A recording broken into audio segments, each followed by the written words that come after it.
कमरान के social media पर हकीकत आ गई थी, जिसके बाद उसे कुछ समझ ही नहीं आ रहा था कि अब क्या करे। हर तरफ उसी का नाम, उसी का जुर्म, उसी की गंदी सच्चाई चल रही थी। जहां देखो वहां सिर्फ एक ही सवाल था, शहर को इंसाफ दो। इसी घबराहट में कमरान मुल्क छोड़कर भागने का फैसला कर लेता है। सूटकेस पैक होता है, फोन बंद होता है और वो समझता है कि शायद एयरपोर्ट पहुंचकर सब खत्म हो जाएगा। इसी वक्त एसपी जोहैब अपनी टीम के साथ कमरान के घर पहुंचते हैं उसे गिरफ्तार करने के लिए। गेट खुलता है, घर के अंदर तलाशी होती है, लेकिन कमरान वहां मौजूद नहीं होता। एसपी जोहैब का चेहरा सख्त हो जाता है। वो फौरन वायरलेस पर कहते हैं, एयरपोर्ट अलर्ट करो, कमरान मुल्क छोड़कर भाग रहा है। पुलिस की गाड़ियां शहर की सड़कों पर दौड़ पड़ती हैं। एयरपोर्ट पर कमरान एंट्री गेट क्रॉस करता है। उसका चेहरा पसीने से भीगा होता है, आंखें इधर उधर देख रही होती हैं। उसे लगता है जैसे हर शख्स उसे ही देख रहा हो। बोर्डिंग अनाउंसमेंट होती है और कमरान तेज कदमों से आगे बढ़ता है। तभी पीछे से आवाज आती है, कमरान रुक जाओ वरना गोली मार देंगे। वो पलट कर देखता है और घबरा कर भागने लगा है, लेकिन ऐन मौके पर पुलिस वाले आकर उसे पकड़ लेते हैं। सिक्योरिटी गार्ड्स भी आगे आ जाते हैं। कमरान चीखने लगा है, मुझे छोड़ दो, मैं बेगुनाह हूँ, लेकिन कोई उसकी नहीं सुनता। एसपी जोहैब खुद आगे बढ़कर कमरान के हाथ में हथकड़ी लगाते हैं और उसे गाड़ी में डाल देते हैं। मीडिया के कैमरे चमक उठे हैं। हेडलाइंस तुरंत चल पड़ती है, कमरान गिरफ्तार, देश से भागते हुए पकड़ा गया। जेल के दरवाजे बंद होते ही कमरान को एहसास हो जाता है कि अब उसका खेल खत्म हो चुका है। अगले दिन अदालत में पेशी होती है। कोर्ट रूम भरा होता है। शहर सामने बैठी होती है, सिर उठाकर बिना किसी डर के। बीनिश उठकर कमरान के खिलाफ वही वायरल वीडियो अदालत में जमा करवा।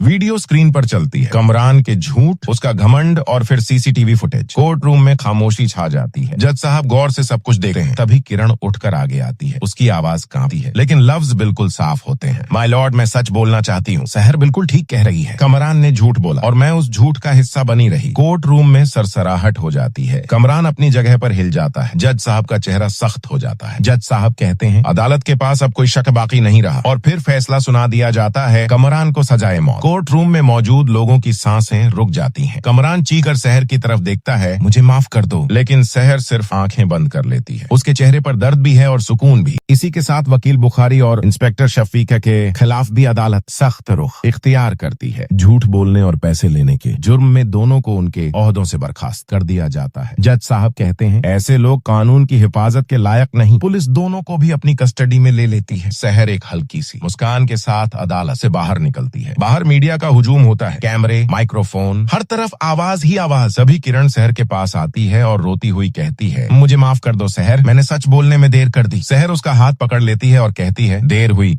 लेकिन तुमने हक्का का साथ दिया, यही काफी है। मीडिया के सामने शहर खुद आगे बढ़कर बोलती है। उसकी आवाज भर्रा जाती है, लेकिन लफ्ज मजबूत होते हैं। अगर आपके साथ गलत हो रहा है तो अकेले ही सही अपनी आवाज